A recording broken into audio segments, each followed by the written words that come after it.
تو اس میں سے پیسے جو گنے میں نے، تو جب اس نے مجھے کپڑا لا کے دیا تو بل دیا تو وہ 7,000 کچھ روپے تھے. اب وہ کچھ روپے مجھے نہیں یاد، لیکن یہ کہ نہ ایک نہ کم نہ زیادہ. پاکستان کے شہر گجرات کی رہائشی خاتون نسیم اختر نے 32 سال کی محنت سے سوئی دھاگا کے ساتھ کڑھائی کر کے قرآن پاک تحریر کیا ہے. اسلامی دنیا کے اندر یہ ایک ایسا کارنامہ ہے جو شاید اس سے پہلے کبھی کسی نے انجام نہیں دیا اور ممکنہ طور پر مستقبل میں بھی ممکن نظر نہیں آتا ہے. مطلب مجھے کھیل کود کا اتنا شوق نہیں تھا، پڑھنے کا سیکھنے کا یہ شوق تھا. تو 5 سال کی عمر میں نے قرآن ختم کر لیا. تو جب میری والدہ کی نظر تھوڑی کمزور تھی، وہ سلائی کا کام نہیں کر سکتی تھی، تو مجھے بڑا ہی شوق تھا کہ میں اپنی والدہ کی یہ کمی پوری کر دوں. تو پورے 10 سال کی عمر میں نے اپنی والدہ کا سوٹ، سب پہلا سوٹ میں نے اپنی والدہ کا سیا. جب وہ سوٹ پہنا تو میری ماں بے اختیار ہونا شروع ہو گئی، کروں جو واقعی رہ جائے. تو پہلے دن سوچا کہ کچھ صورتیں لکھ کے کڑھائی کرتی ہوں. کڑھائی بہت اچھی تھی، میں نے کہا چلے کچھ صورتیں لکھتی ہوں، کڑھائی کرتی ہوں. دوسرے دن کہا نہیں بڑی صورتیں لکھتی ہوں. تیسرے دن کہا نہیں پورا قرآن ہی لکھتی ہوں. کرتے کرتے وہ اللہ تعالیٰ نے خاکہ خود ہی ذہن میں ڈال دیا کیسے کروں. جب میں نے کپڑا کاٹا، پورے 30 پاروں کپڑا میں نے اکٹھا کاٹا.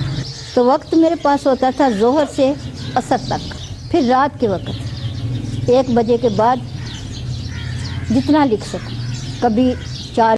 اور عام بندے سے مجھے زیادہ کام کرنا تھا کہ ان کو تکلیف نہ ہو، بچوں کو تکلیف نہ ہو، بچوں کا کوئی کام رہ نہ جائے.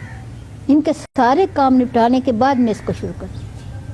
آپ سوچ نہیں سکتے کہ یہ اندر جو فرش ہے نا، اس پہ روڑی بھی میں نے خود کٹی. جب شروع کیا تھا تو 2 نفلوں کے بعد یہی کہا تھا کہ میں یہ اللہ کے نبی پہ آیا اور میں نبی کو گفٹ کر رہا.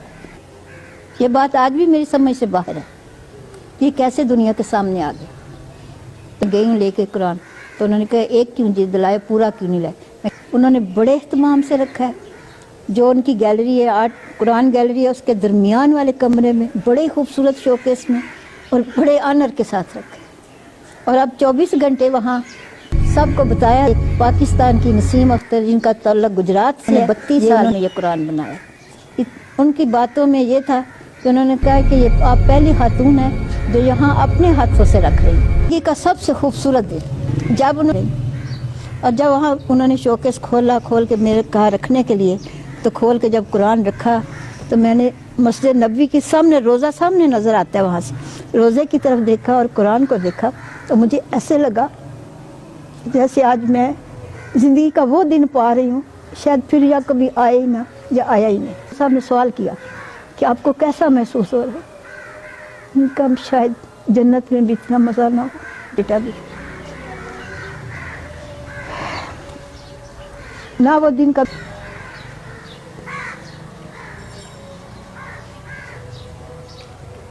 وہ دن بہت قیمتی دن تھا.